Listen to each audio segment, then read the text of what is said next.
Let's go ahead and get started. So thank you everyone for joining today. We certainly appreciate you taking time out of your busy days to come and join the webinar. A couple housekeeping notes before we get started. Everyone will be muted for the duration of the webinar. So if you do have any questions, and we certainly encourage you to ask your questions, we'll have a Q&A session at the end, so we'll be happy to get to those. Please put them in the Q&A box, not in the chat box. That way we see them. The recording will be available after the webinar. You'll get an email as well as some of the content. So don't worry if you do have to drop, you'll get it. We certainly encourage you to stay through to the end though. So with that, let's get started. I'd like to introduce Shoaib, who's going to be the presenter today. He's the iGrafx CPO. And with that, Shoaib, I'll hand it over to you. Thanks, Max. Hi, everyone. Thanks for joining the webinar. So the DTO topic has garnered a lot of interest lately, right? So it's a trending topic. There's been a lot of interest, and everyone seems to want to understand how to implement a digital twin inside their own organization. So in this webinar, we will cover what exactly is a digital twin of an organization, how do you go about implementing it, and then more specifically, how do you use process intelligence and AI to build and run more accurate digital twins. A little bit about myself. I'm Shoaib Javed. I'm the Chief Product Officer for iGrafx. I've been in the process intelligence and automation space for nearly 2 decades. And during that time, I've had the privilege of working with a large number of customers as they go through their digital transformation, right? And these companies are both small companies, large companies, mid-sized companies. And what I've observed over a period of time as I do this, and as I interact with more people that are doing digital transformations is, the more things change, the more they remain the same, right? So when you look at what kinds of projects people do when they do digital transformation, they typically end up in 3 or 4 categories, right? You're either doing a major enterprise application, ERP upgrade, or you're deploying new SaaS applications, or you're undertaking automation initiatives, or you're doing business process modernization, right? So those are the categories. You're finding some way to improve your business and modernize your business using either process-focused efforts or technology or automation-focused efforts, right? So those are the common patterns of how people approach digital transformation. So the main reason I have noticed that when these projects don't go well are 3, right? So the first one is people don't fully understand how they do business today, right? So they don't have a good idea or visibility into their business processes. And what this does is that this makes them focus on the wrong things, or when you're doing automation, automate the wrong things, right?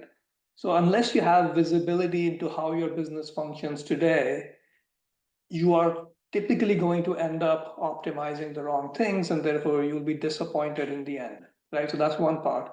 The other part is, say you do a digital transformation project or do it in stages. How do you know that you have succeeded, right? So is there a way to measure the results of your efforts and then compare them to how business was being done before?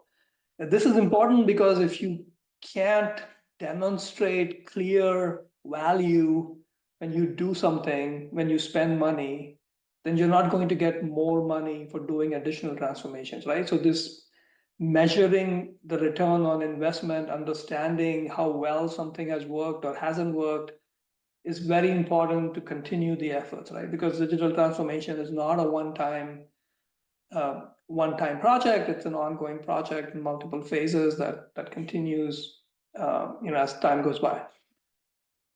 The last part, right, which for me is the most important part, people take on very large projects for, let's say, dubious reasons, right? They don't know why exactly they're doing something. It may be because the ERP vendor says, hey, you got to upgrade to my latest application, latest version of my application, or somebody is able to sell you on a SaaS application or solution, or somebody else is able to sell you on, hey, just buy automation software and I'll solve all your problems, right? So these projects end up as looking at solutions, looking for problems, rather than a problem looking for a solution, right? So it's very important to understand why you're doing digital transformation and not being led by a piece of technology that then serves as an impetus to drive that digital transformation. Okay, so those are the three areas that, over my last couple of decades, I think are important to consider. And so because of this, right, this whole emerging field of digital twins or digital twin of an organization is becoming so important, right? So what a DTO is it's a dynamic virtual representation of an entire organization that includes processes, people, assets, systems, data.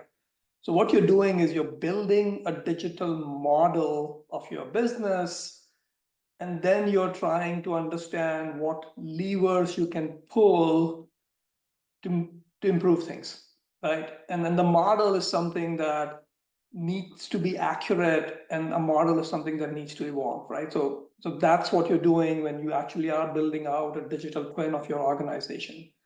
Of course, there's a lot of interest in this topic, and per Gartner, this market is going to actually reach $183 billion in revenue by 2031, which means that all of us are going to actually hear more about it, are going to have to deal with it, and therefore getting ahead of it and understanding what DTOs are and how you implement them will benefit us as we go along to the next phase of, our transformation. Okay. All right. So how would you think about building a digital model, right? A digital twin. And we believe there are three parts to it, right? So the first part is understanding how your processes run today, right?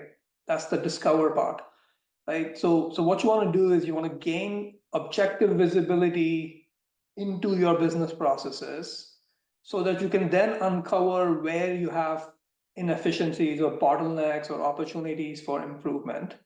So that's part one. And it's not easy, as you know, right? You need to apply both technology and people to this problem of discovery, right? So that's part one. Once you do have an understanding of business today, then of course you can design new ways of doing business. So this design part is really important, right? You can't just discover something and then jump to optimization. And then most people do that and shortcut a very important step, right? That's the design step. The design step is where you think through your problems, you design new solutions, you holistically come up with better ways of improving your business outcomes, right? So you are thinking about this, and this is again something that is collaborative, something that does require people as well as technology to do. And then the design part also requires, what if analysis, right? So you say, okay, fine, if I change this, what would it do? And then how would I improve before you actually spend a lot of money doing it, right? So that design part is key. And then once you have those designs, you can deploy and optimize continuously, right? So once you deploy your designs, you get more data from executing them. You can automate things, you can measure how well your design strategies are working, and then take that data and that feed that back into discovery and then close the loop, right? So you're discovering how things are going, you design new things, you deploy and optimize them, you take the results of those deployments, measure again, and keep going, right? So that's the three-part process of building out your DTO infrastructure. Okay, right? So now let's get into, how modern technology helps you with doing what I just mentioned before, right? So let's look at AI. Now you can use both Gen AI and traditional machine learning techniques to do a number of things, right, to build out your digital twin. The first part would be process discovery. Now what AI can do is AI can actually gather together a lot of disparate pieces of process information that you have, right? It could be your standard operating procedures, could be existing diagrams, it could be information coming from process or task mining. So AI can look at all that input, ingest and rationalize it, and then create a single model of your as-is process. So that's one part.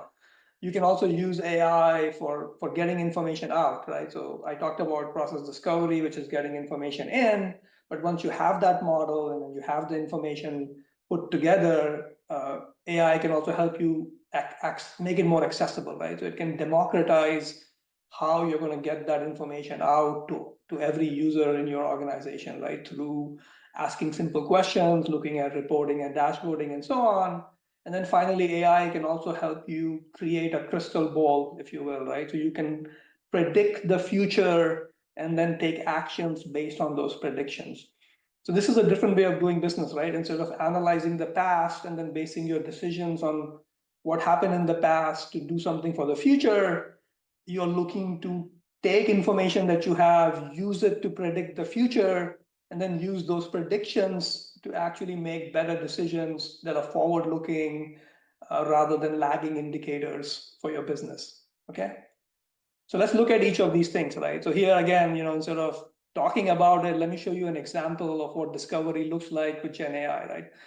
So we have, say, a document, right, a standard operating procedure that we want to start with. And what we're going to do here is we're going to take that and we're going to feed it into Gen AI, right? And what we do here is when we take that information, we automatically create a process model from the text and the document that you see, right?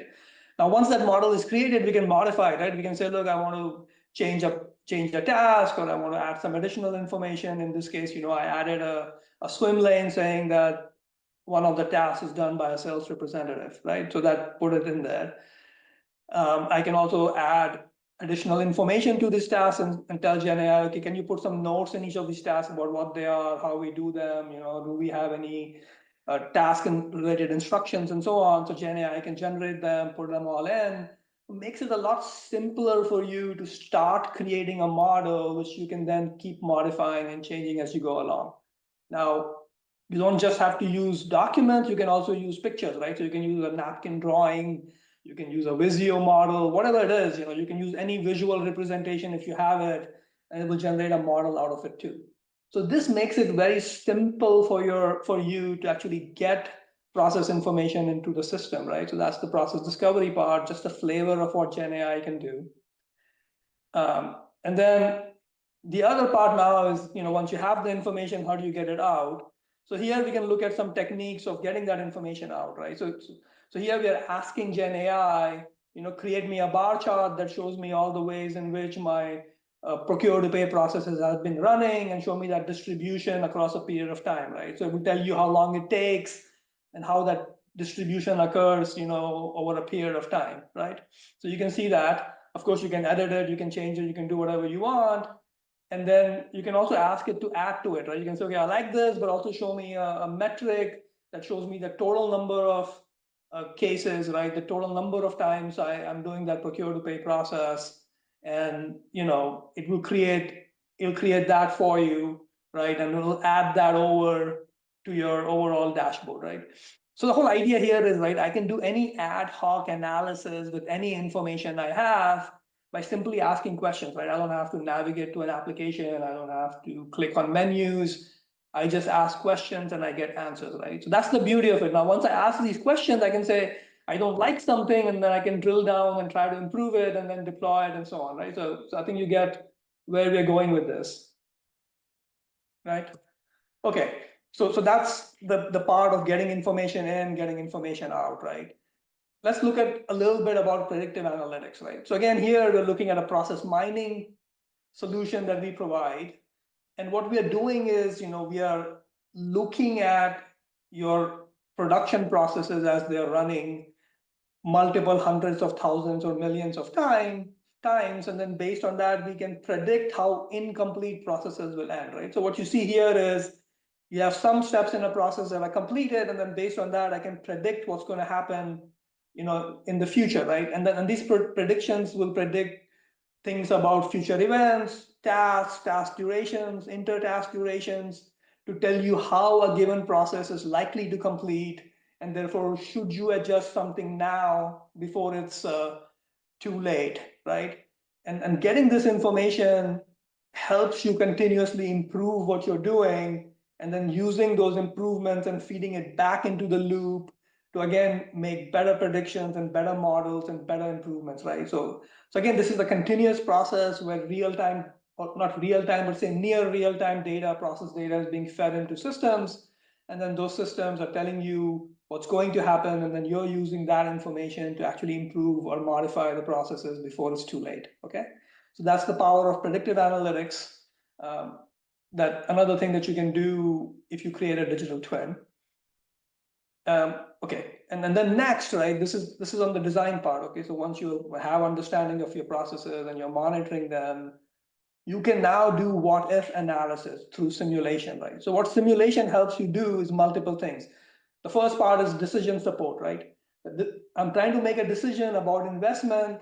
I need to run that decision by the model and see what the model will predict, right? So if I say, okay, I'm going to buy a machine or I'm going to hire more people, then to support that decision, I can run simulations on the model, and the model will tell me what kind of returns I should expect from making those decisions or making those investments, okay? The next thing it will do is it will also do a what if analysis, right? So it will actually take multiple things you could do, multiple actions, and tell you, okay, which one will improve what things, and how should you trade off, right? So that's the what if part. It will also give you some predictions, right, on how fast will your backlog grow if you remain under resource, right? If you increase your production capacity, will your warehouse management processes be able to keep up, right? So for example, if I'm building things faster, it's a good thing, but if they're sitting in a warehouse and building inventory and I'm not able to ship them fast enough, then that's a bad thing, right? That doesn't help me. So it will actually help you make those kind of projections or predictions. And then finally, right, if something is wrong, it will do root cause analysis. It will say, okay, well, there's a bottleneck, but then what is causing the bottleneck, right? So if I see multiple areas where my process is blocked as I'm running these simulations, it will tell me why they're blocked, and then what should I do to unblock things, right? So again, this is very powerful, right? Because you're doing all of this to a virtual digital model, and you haven't spent any money trying all this out in production, which is a very expensive process, right? You're able to do all of this to the model, and then once you're happy with your results, you can then say, okay, fine, now I'm ready to spend money, and now I'm ready to deploy these. And then when you do, you can use discovery to measure back the results and then feed it back into this, right? So again, you have a way of continuously improving, you have a way of continuously keeping the model up to date. And then that's the beauty of the digital twin. All right, so again, backing back on simulations, right? The thing about simulations is that you can build a new process model and run simulations, or you can use an existing process model. You can simulate, I mean, you can configure any number of parameters, right? It's very, very comprehensive. You can configure resources in terms of people, machines, automation, software. You can do arrival frequencies of how often your input arrives, and what kind of parameters you want to configure. It's infinitely configurable, so all scenarios can be handled. Right? You run a simulation to establish a baseline, and then you can change parameters, any number of them, and then view the outcome. And then you can compare the two and say, okay, which one's better for which outcomes? And then you can report on this. You can say, look, the reason I made the decision to do something was because I ran 5 simulations, and then simulation number 3 was the one that produced the best outcomes across multiple metrics. And that's why we made the decision. That's why we actually spend the money. And hey, later on, when we run the when we run the actual discovery again, we can prove whether our simulation predicted things correctly or not, and we can adjust the simulation too, right? So the outcome can be measured through discovery and then be used to improve the outcome. Now, of course, you can feed data from process mining, or you can feed data that's gathered by Gen AI to create more accurate simulations, because the input data is much more accurate. All right. So let's go from theory to like a real world example here, right? So this is one of our customers, a large company providing a number of healthcare solutions, right? One of which includes renal care centers, right? So this is for dialysis. They have more than 370 networked renal care centers that are spread over 30 plus countries, with 4 million people needing dialysis daily regularly, right? So what they wanted to do was they wanted to model and digitize the workings of a renal care center so that they could increase capacity, reduce operational costs, but more importantly, improve the customer experience, right? So the idea is that if I require dialysis, I should be able to show up at any one of these renal care centers and be treated, right? Without having to fill out paperwork or without having to plan in advance and so on. Now, as a patient requiring dialysis, that makes my life so much better, right? I don't have to think about it, right? I can go on vacation, I show up at a renal care center, I get my thing done, I'm off, right? I don't have to worry about the hassle of how would I do this and so on. But to realize that is not easy, right? Because again, I have 30 different countries, multiple regulations, I have multiple processes that are operating, multiple people. So creating these models, right? And the models included digital twins of patients, of medical devices, of supply chain logistics, operating procedures, all of those things. When I create these models and I've optimized it for one renal care center, then I can replicate those models across the 370, right? And I can get huge benefits, right? So for this company, they were able to get a increase in revenue, right? So again, this is a top line benefit, which normally you don't think about when you look at optimization, right? The reason they were able to get that top line benefit increased in revenue, 25 to $45 million of annual increase in revenue was because they could see more patients, right? They could serve more patients. They also had a 10 to 20% reduction in operations costs, which is a good benefit, but the first one is even better, right? And then the last one, right? This improved customer experience. So for their patients, this is a life-changing thing. And that, I think, is the most important benefit because that keeps their patient with them for a longer period of time and also helps get them more patients and be able to serve more patients because they're better at it than their competition would be, right? So again, this is a real world example of all the technologies I was talking about where a company actually built the digital twins, deployed them, and was able to reap benefits. And they're taking this from one major region like EMEA and then also applying it to North America and APAC to move forward, okay? So that's one example. Of course, there are many, many different areas where DTOs can be used. They're industry agnostic. We've listed some over here. You have insurance claims processing, banking and investment services, manufacturing, healthcare, aerospace and defense. Pretty much any business operation, any complex operation that you do, whether it's production planning or supply chain optimization or patient flow optimization, customer onboarding, any number of those things can be modeled and optimized using DTOs, right? So the applications are endless within different industry verticals, but also within a single company, there are multiple different functional areas and multiple different processes that could be improved, right? The idea here isn't that you apply DTOs to everything that you do, right? We're not promoting a big bang approach. What we're saying is pick a process, right? Pick an area, pick a process, create a model for that area, for that process, do the improvements, see how well it works, and then add more, right? So there's an incremental approach where you can show quick wins. You can actually improve things in a matter of weeks, right? Days, not months and years, and then replicate that success across other areas and other divisions, right? So that's the incremental approach that we proposed as you kind of build out the digital twins, for different areas within your company or for modeling different processes within your company, okay? All right, so from here, right, I have just touched, scratched the surface of DTOs, what we can do, how you can build them, what technologies you can bring to bear. But if you want to, go further, and if you have specific questions, we can help you, right? We've been doing this for a while. We've been a DTO leader, recognized by Quadrant Solutions for 3 consecutive years. Gartner hasn't published the Magic Quadrant yet, but we hope that they'll do one next year. But again, we've been mentioned by them, in multiple of their research pieces, right?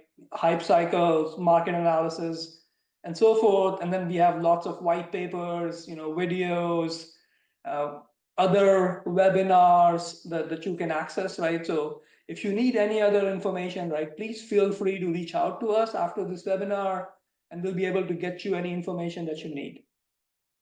Okay, and with that, let's go to Q&A. Awesome. Thank you so much, Shoaib. Really appreciate you walking the audience through that. So as Shoaib said, we're now at the Q&A portion of the webinar. So I do see one question in there currently, but again, if you have any questions, we have plenty of time here. Please go ahead and ask your questions, and we'll try our best to answer them. Again, in the Q&A box in the webinar is where you should put those. So first question, Shoaib, is you're proposing to create the digital twin from standard operating procedures. What if your SOPs aren't high quality? Yeah, I'm not saying that that's the only input. That's one of the inputs, right? So what I'll do is I will at least get them in there and see how I want to modify the model, right? What I would do is I would augment them with 2 things, right? I would augment them with process mining, where you can actually connect to your backend systems and get a more accurate view of what's going on. And I would augment them by people simply communicating with Gen AI and saying, this is what we do. So it would then update the SOPs and update the models from real world information, right? The SOPs are only a starting point. Awesome. We have another question. Based on how it's phrased, I'm assuming it's from a partner. They say, I have a client with standard operating procedures in iGrafx 2011. Can they be used in Process 360 Live?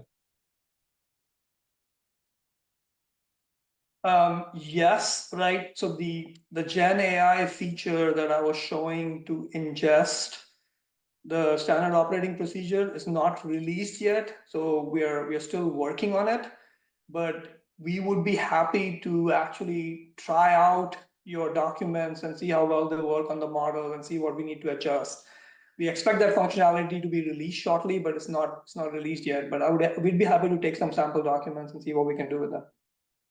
Absolutely. And at a minimum, if those exist as documents in iGrafx, we could move them, like the SOP itself, not necessarily the models, we could move those to the Process 360 Live, right? Yeah, we can definitely do that. You can just cut and paste them into the thing, or you can just save them as documents and upload them. Okay. Next question, and thank you, audience, for continuing to ask questions. We love it. When it's engaging and when we can help get your questions answered. So can you talk about the various types of organizational users of iGrafx and how they would interact with DTOs? Yeah, so we've identified 5 sort of primary roles that could use the solution, right? So the first one is, let's say, regular employees, right? People that need process information to do their work. So again, if I am in warehouse management, I need to find out work instructions for how to do something, I can just ask a question and then get an answer from the DTO, use that process information to do my job, right? I may be required to acknowledge documents or provide input, right? So the idea is I'm the person that does a process. I find that something is not quite right about the documentation of the process or the model of the process. I can say, hey, fix this. This is not right. I can provide a comment. So that's one use case of people just doing their day-to-day jobs. The second one is, I'm a business analyst and it's my job to create new processes.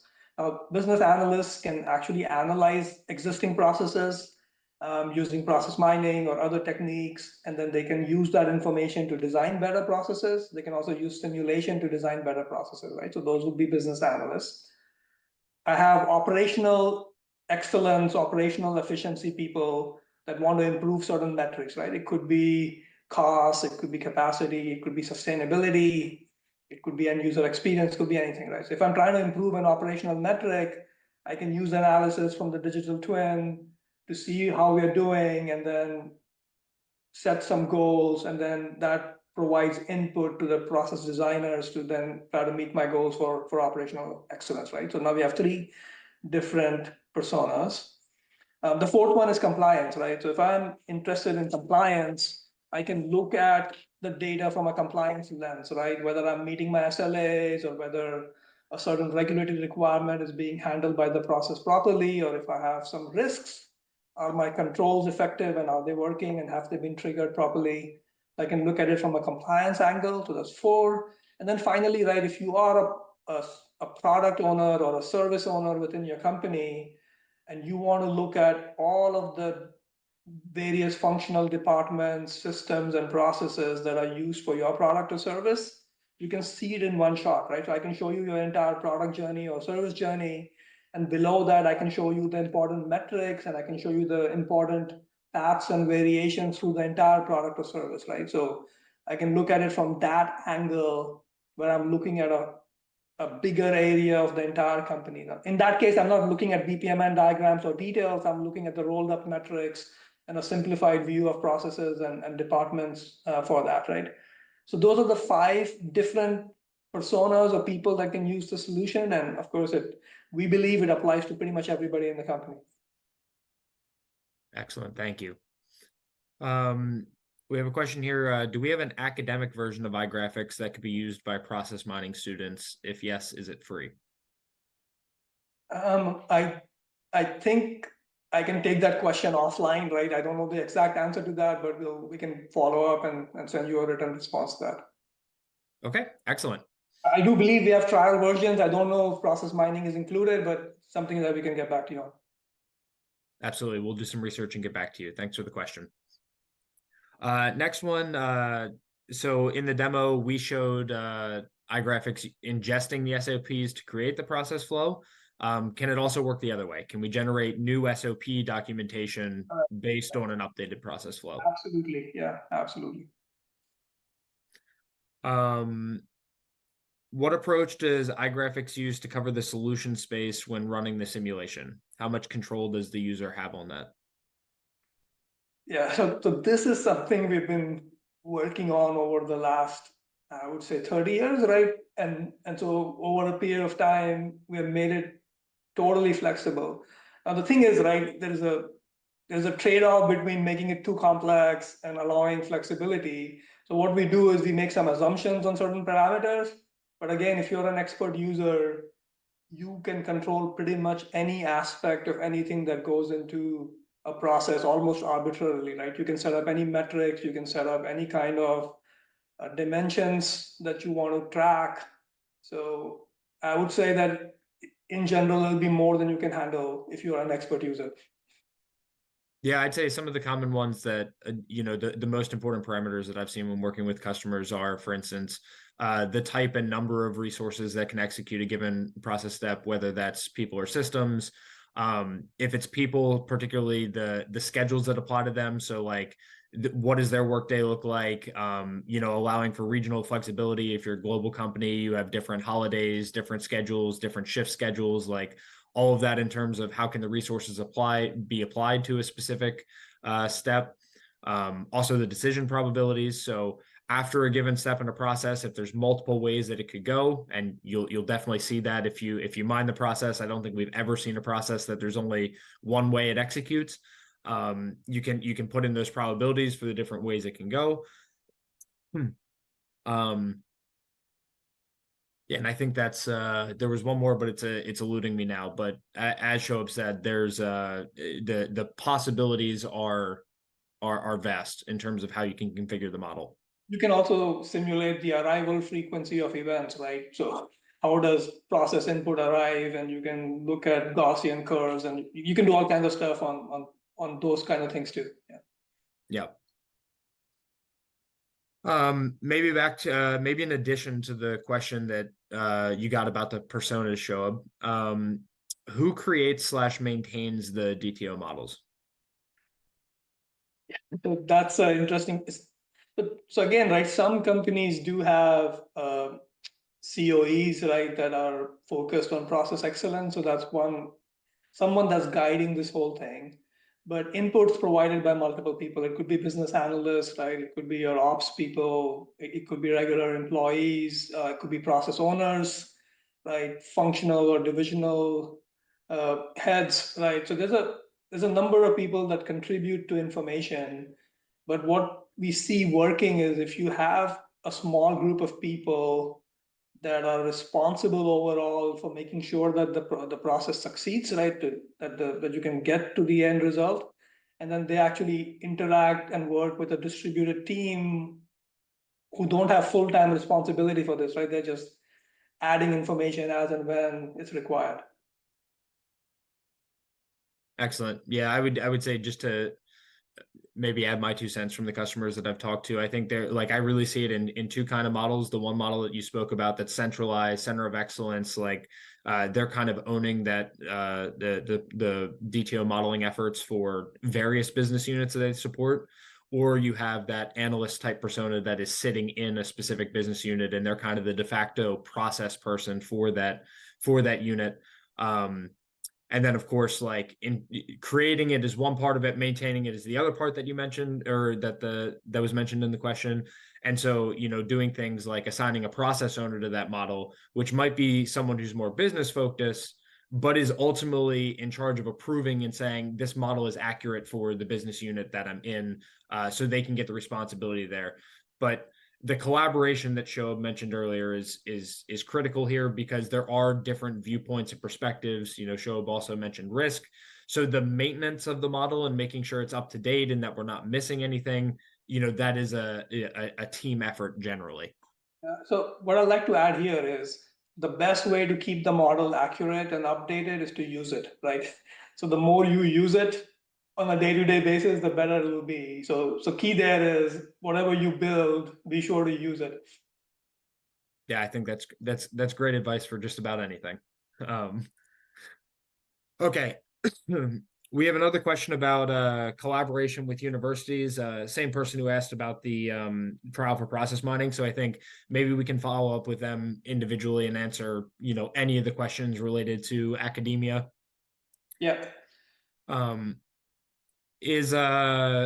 I think that is the end of the questions that I see in the chat. Let's maybe give it one more minute for anybody else that has questions to put them in. One question that I didn't see, but I hear that we often get asked, is like how you build that baseline simulation. So Shoaib, I think you talked about the capability of, all the parameters that you can configure. You talked about the outcomes of the change and predicting the ROI, but like, how do you create that baseline model that's accurate, that you can rely on? This is something I get asked quite a bit. So I think there are multiple ways to gather that information. So I'll start with process mining, right? What you can do with process mining is you can get data from your backend systems, and we can process that data to create process models for you based on the transactions that are actually stored in those systems, right? So that's one piece of information. You may not be able to do it for some systems, or that data may not be available in some instances, in which case you can add that information either through documents you might already have or models you might already have, or just create them on the fly from people that know about the process, right? So that's those two things. You can also get other information from your enterprise applications, right? You can get dimensions, for example, if a transaction occurs, what geography it occurred in, or how often did it occur, and what frequency do you do something. So you can mine some of that information from your enterprise applications. There's plenty of that information available. So if you have a BI organization or an analytics organization that collects data, that data can be used to create this model, right? So you can actually set the baseline metrics for your task durations or inter-task durations or those kind of things.